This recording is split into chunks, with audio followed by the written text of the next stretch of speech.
ଗଛ ବଞ୍ଚିଲେ ମଣିଷ ବଞ୍ଚିବ, ପରିବେଶ ସୁରକ୍ଷା ରହିବ।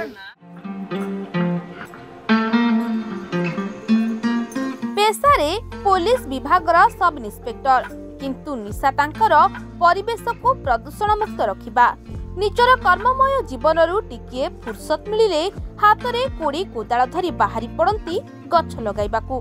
केवल गछ लगांतिनी बरं गछ गुड़िक बाड़ घेराइबा पानी देबा सह तार जत्न मध्य नियंती। निजर चाकरी काल भितरे लगाइलेणी 1000 रु ऊर्ध्व गछ। तेबे गुरुवार दिन थिला विश्व परिवेश दिवस। एही दिन रे साइकेल रे गाँ गाँ बुली लोक मानकु गछ चारा बंटन करबा सहित प्लास्टिक व्यवहार को यथा संभव रोकिबा एवं वायु प्रदूषण मुक्त रखिबा पई समस्तंकु साइकेल चलाइबा पई परामर्श दैथिले।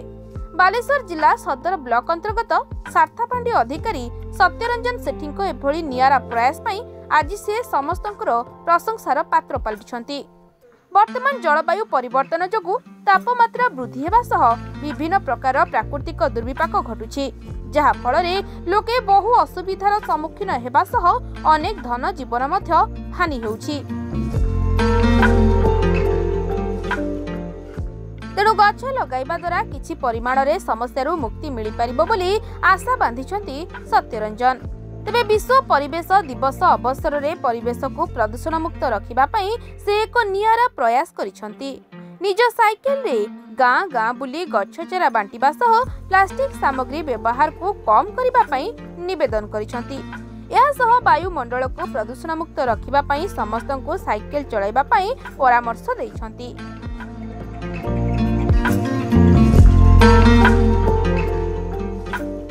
वर्तमान जनसंख्या वृद्धि हेतु विभिन्न स्थान रे जनबसति गढ़ी उठिछि। लोक माने निजर आवश्यक गृह उपकरण एवं गृह निर्माण करबाकू निर्विकार रे जंगल ध्वंस करिबारे लागिछंती। एमिति कि जंगल रे निया लगाई जंगल नष्ट करबाकू भी पछाउ नाहंती। कल कारखाना तैयारी ना रे प्राकृतिक जंगल काटी पकाउछंती। रास्ता तैयारी पई रास्ता पार्श्व रे थिबा गछ सबु काटी रास्ता तैयारी करूछंती। प्राकृतिक जंगल को काटी सबु आड़े कंक्रीट जंगल करदेले। गछ काटिबा द्वारा वायुमंडलरू आस्ते आस्ते ऑक्सीजन भी कमी कमी जाउछि। सेहिथि पई विश्व परिवेश दिवस रे साइकेल रे गाँ गाँ बुली गोटिए लेखाए गछ चारा बांटिबा सह दैछति सचेतनतार वार्ता। निजर कर्ममय जीवनरू समय बाहर करी समस्तंकु किछि किछि गछ लगाइबाकू निवेदन करिछंती सत्यरंजन। हैला मु एई जगह रे जॉइन कला पाखरु मु देखुछि जे फैमिली फैमिली मध्य कि गाँ गाँ भितर जे विभिन्न समय गछ कटा को लेकर तांकर आपत्ति अभियोग आसूची। से हिसाब रे मु स्थिर कली जदि यही मात्रा रे से माने गछ काटंती किंबा वृक्ष काटंती ताहले होची हमर प्रदूषण धीरे धीरे बढ़ी चलिबो।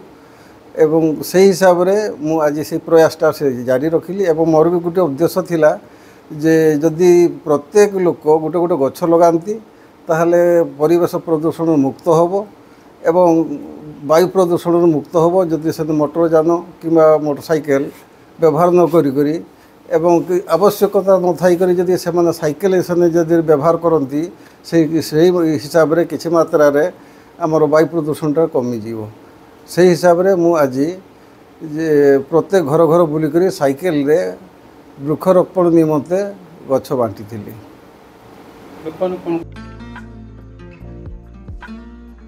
बालेश्वर भरत कुमार दास का रिपोर्ट, सरकार न्यूज।